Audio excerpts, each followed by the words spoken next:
కేకిరింతలు లెక్క చేయకు, పళ్ళున్న చెట్టుకు అలవాటేగా.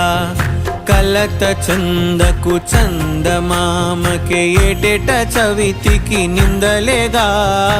ఓటమన్నది గురువు కదరా, ఓర్పుతో నువ్వు గెలవవా.